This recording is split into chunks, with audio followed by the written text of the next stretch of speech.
This is one of my sources for this video. It's not the only source, obviously. And this is actually a handbook for a university course on the history of Japan.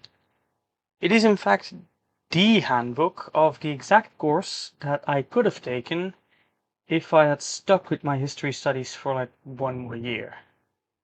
Here's the thing.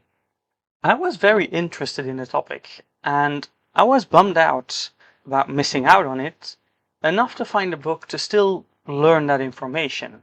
And I found this, and it was perfect. And only afterwards did I realize that it was perfect because it was the exact handbook of that exact course. Pretty good substitute, if you ask me. Greetings, citizens of Nerdicopia. I'm your princess, Judith. I decided to set myself a challenge, and it's a kind of challenge that I want to extend to any other history YouTubers, podcasters, content creators, or simply fans of history.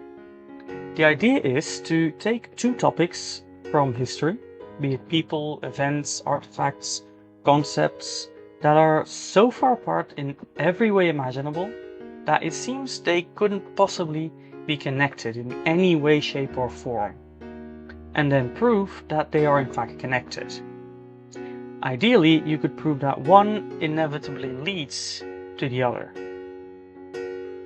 My first idea was to connect the fall of the Western Roman Empire to the Crusades, but if you think about it, those are not nearly separate enough to be a real challenge. So I think I'm gonna leave that one to you, the viewer.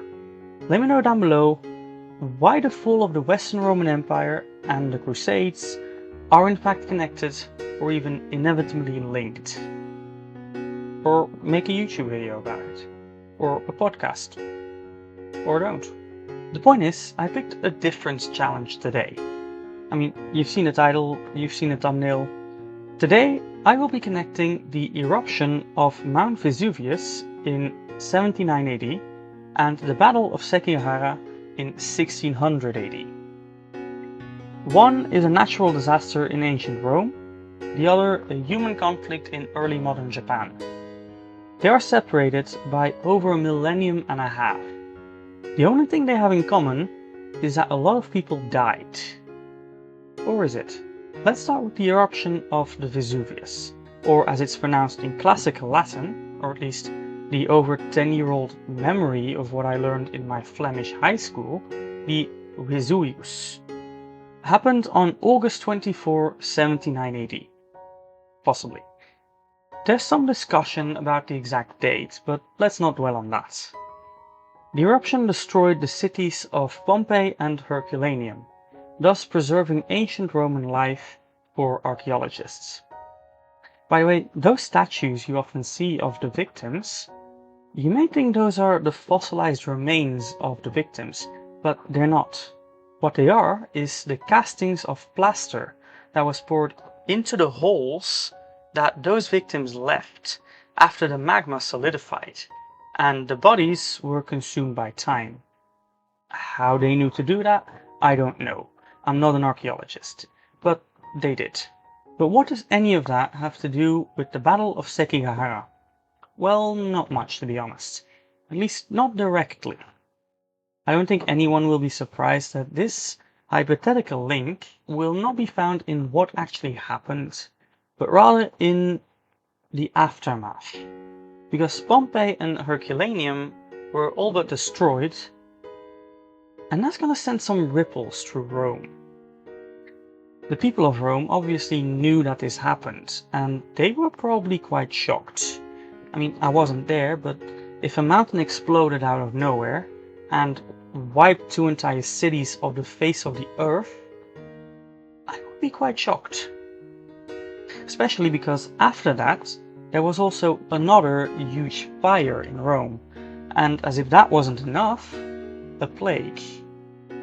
Some people, like the emperor, reacted by trying, or at least intending, to rebuild the cities, which of course after the fire, they focused on Rome. They being the Emperor Titus, by the way.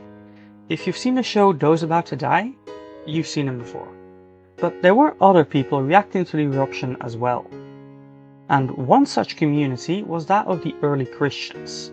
Keep in mind, this is the 1st century after Christ, and Christians definitely existed and were present in Rome. We know that because they were being persecuted. And some of them considered the eruption and the other disasters a punishment from God and all that. We know that because in Pompeii there is actually a piece of graffiti, probably applied afterwards by someone who visited after it was destroyed, calling the city Sodom and Gomorrah, which are 2 cities from the Bible that fell to the wrath of God for being so vile and decadent. Now, that might have been a Jew writing that, not specifically a Christian, but the point stands. Now, I'll be honest, I don't really have a source for this bit, but it seems very likely to me that the Christian preachers at the time would have at least talked about the eruption. I can't say that it made a big difference in converting people or growing the influence of early Christianity in Rome, but I think it's safe to say that it was at least one of the factors that shaped their lives. As far as links through over 1500 years of history go, I think it counts. Well, that early church grew, and grew, and grew, and grew some more, and eventually became one of the most influential religions in the world. And in 1542, some of those Christians landed on the shores of a little Asian archipelago. Japan. Obviously, I mean Japan. These people were Portuguese Jesuits, which is an order that is pretty infamous for missionary work. In fact, these missionaries sometimes compare Japan to ancient Rome, as in highly civilized, also very not Christian, and thus a nice challenge for people who want to convert people, which is what missionaries do. And they did convert people, quite a lot in fact, and among the converts were some powerful daimyo. Now, I'm not saying that everyone necessarily converted because they believed in the Christian God. Some of them definitely converted because their lord said they had to, or because appeasing the Portuguese gave them political and economic advantages. But the fact is that a significant amount of Japanese people, including lords, converted to Christianity. Now, at first, Toyotomi Hideyoshi, the guy who at that point in time ruled Japan, the shogun, he was at first not too apprehensive towards the Christian, but that changed. After a while, he began to not trust them, and he decided to ban them because Christianity violated Buddhist law. And he also totally just didn't trust the colonists' intentions. So he started persecuting Christians. They weren't fully driven away, but it was very clear that Christianity would not be the boss in Japan. And then, in 1598, Toyotomi Hideyoshi died. And it was time for everyone's favorite game show, Who Inherits the Empire? Honestly, it's frankly annoying how often that is a recurring struggle throughout history. So basically, we got a civil war between, on one side, a group led by Ishida Mitsunari, and on the other hand, a group led by Tokugawa Ieyasu. Now, I have to be clear that I'm not saying that Christianity was the leading or even a significant factor in the conflict. But the fact is that the Christian daimyos sided with Ishida Mitsunari, and that Tokugawa Ieyasu was less positive towards Christians. It all came together in 1600 with a battle at Sekigahara between an army led by Ishida Mitsunari versus the army led by Tokugawa Ieyasu. And there we go, a bridge is built. But just to really hammer home the connection, I have one more thing to add, which is that at the Battle of Sekigahara, both sides used a weapon called the musket. Where did they get those muskets? Tanegashima, the part of Japan where the Portuguese first landed, because that's where the musket came from. I think I can consider this a successful link between the eruption of the Vesuvius in 79 and the Battle of Sekigahara in 1600. And there you go. As always, any corrections or additions are welcome down below.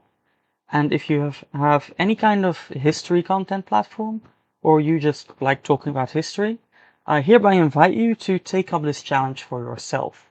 Just pick 2 topics from history that are so far removed in every way that you would think there is absolutely no way that they are connected, and then find a way to connect them.